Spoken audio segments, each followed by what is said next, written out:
Welcome everyone, I'm Melissa. In this series, I'm making delicious, versatile, and easy to prepare recipes. Today, I'm gonna show you how to make my tamale pie. It's kicked up with Neese's country-style hot sausage. So for this tamale pie, you're gonna find so much flavor throughout. We're gonna be cooking the Neese's hot sausage with zucchini and other vegetables, and then we're gonna top it with a nice fluffy layer of masa. So all of this is gonna be baked together in the oven, and we'll top it with a roasted pepper salsa. So that's actually how I'm gonna start preparing this dish. I'm gonna take these beautiful red peppers and put them into the oven so they blister and char on the outside. That's gonna give them a really beautiful smoky flavor. So you just want to watch the peppers, and every few minutes when the skin gets nice and black, you're going to rotate them so that all the sides get nice and dark, and then we'll steam them underneath a little bit of plastic wrap. So while those are getting prepared, I'm going to start cooking my sausage. I'm letting my skillet get to about a medium-high heat so that way I can cook it quickly and just break it up as it's cooking.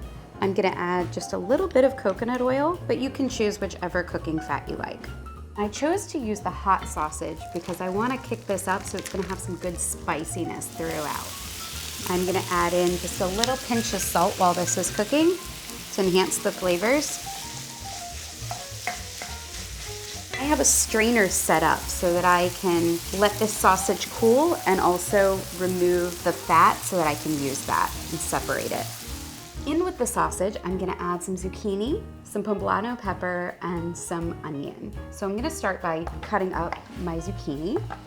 I'm gonna cut them into some about medium diced pieces. Once they get softened, they'll still be nice and hearty. So we've got our zucchini all diced and ready to go. I'm gonna dice up this onion. I'm just using half of an onion, and to keep it all together, I always leave on the root end, and then I slice toward the root with the tip of my knife. So the last ingredient I'm going to cut up is this poblano pepper, and I just love the level of heat that's in the poblano pepper. It adds a ton of flavor, gives it a little bit of a kick, but it'll balance out really well with that already hot sausage that we've got in the dish. I'm just going to cut it lengthwise and then use the tip of my knife to remove the stem and the seeds. Beautiful. Do my last turn on the peppers. I'm always cut my peppers from the inside rather than the skin, because even if you have a sharp knife, it can be a lot more difficult to cut through the skin. It's a little slick. So my peppers are ready to go. I'm gonna pull them out of the oven. While they're cooling down, I'm gonna place them into a bowl and cover them with a piece of plastic wrap. And that's gonna use the residual heat to steam the inside of the pepper so that they'll soften, and also the skin I'll be able to peel off much easier. Just cover this up nice and tight and set it aside until it's cool enough to handle. So I'm gonna mince up some garlic to add to my dish.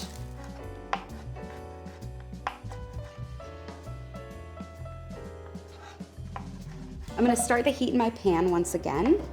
Bring it to about a medium heat. There's still a little bit of the sausage fat still in the pan, so I'm not gonna need to add any more. I'm gonna go ahead and add my onions and my poblano peppers in. We just want everything to sweat. You're just removing some of the excess moisture. And in that initial bit of excess moisture, you've got a little bit of a harsher acidic flavor, especially in things like the onions.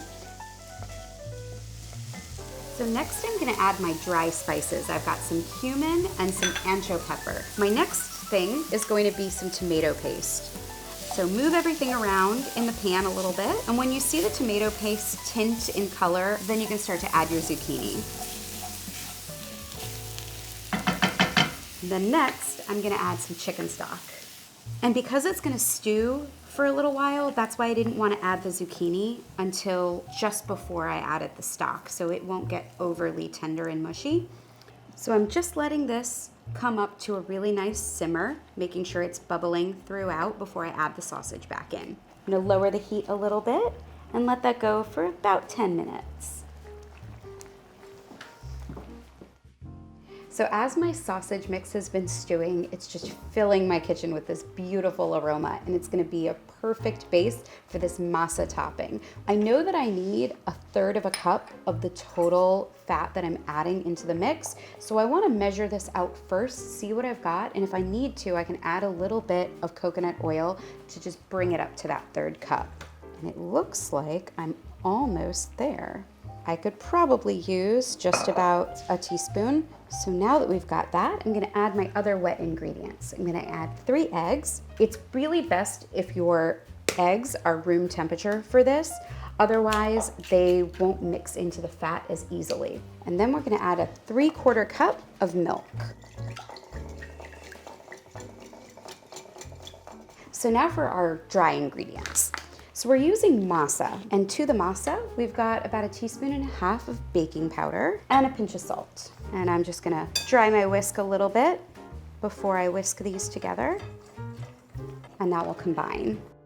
So just whisk until the lumps are gone and it's nice and smooth. So I really didn't think this dish could get any better, but adding some sharp cheddar cheese into this mix is gonna give it so much creaminess and just really finish it off well. For my topping, the only thing left to do is fold in the cheese, and I can assemble, and I'm using a square 8x8 casserole dish. If you have a large enough skillet that you've baked everything in, you could also just put the masa mix right on top and put it directly into the oven.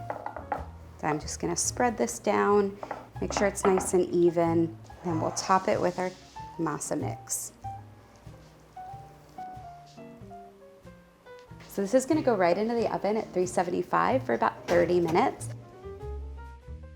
So now that the tamale pie is baking in the oven, I can focus on making my salsa. This is really gonna add some fresh flavor to the top, more texture, a little bit of acidity. So this is all gonna be based with our beautifully roasted peppers. And we're just gonna peel these down. So I've got some red onion. So for cutting the avocado, slice through the middle and keep your knife where it is and just rotate the avocado.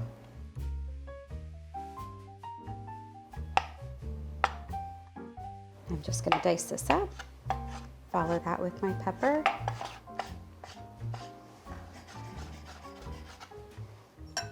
So next I'm gonna mince up some cilantro for the salsa. It's just the perfect complement for herbaceous flavor.